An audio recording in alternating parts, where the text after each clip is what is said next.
ভয়াবহ অগ্নিকাণ্ডে ব্যাপক চাঞ্চল্য মানিকচকের মিল্কিতে।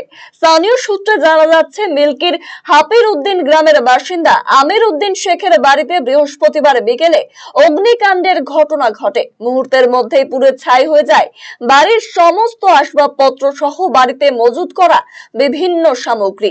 ঘটনার খবর পেয়ে সাথে সাথে ঘটনাস্থলে মিল্কি ফাঁড়ির পুলিশ পৌঁছায়।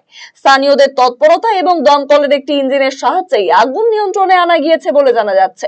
ঘটনার খবর পেয়ে মানিকচক বিধানসভার বিধায়ক সাবিত্রী মিত্র এলাকা পরিদর্শনে যান, কথা বলেন পরিবারের লোকেদের সঙ্গে। সমস্ত রকম সরকারি সাহায্যের আশ্বাস দেন বিধায়ক। স্থানীয়দের অনুমান, শর্ট সার্কিটের কারণেই অগ্নিকাণ্ডের ঘটনা ঘটতে পারে। অন্যদিকে ঘটনার তদন্ত শুরু করেছে প্রশাসন।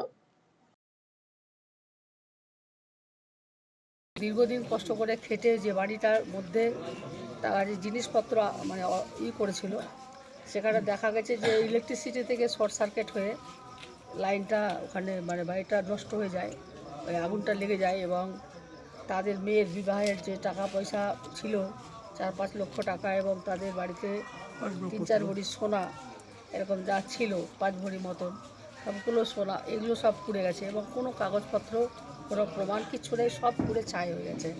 সেটা চাইলে এটা গরিব মানুষের পক্ষে এটা খুব কষ্টকর।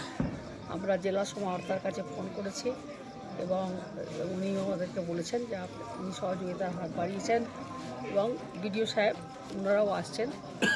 আমিও ঘটনাস্থলে এসেছি। এবার চোয়ালি আমাদের এক্স প্রধান, উনিও আমাদের সঙ্গে সবার আগে থেকে ওনারাই কাজ করছেন, এবং দমকল টাইমলি এসেছিল, তারা কাজ করেছে, তাদেরকে সহযোগিতা পুরো গ্রামবাসী করেছে, পরে আগুনটা নিভেছে।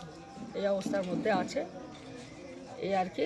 সেই ব্যাপারটা আমরা সমস্ত ওরা রিটিন করে লিখে পাঠাবেন, এবং সেই মোতাবেক আমাদের রাজ্য সরকার কী সহযোগিতা করেন সেটাও আমরা দেখছি।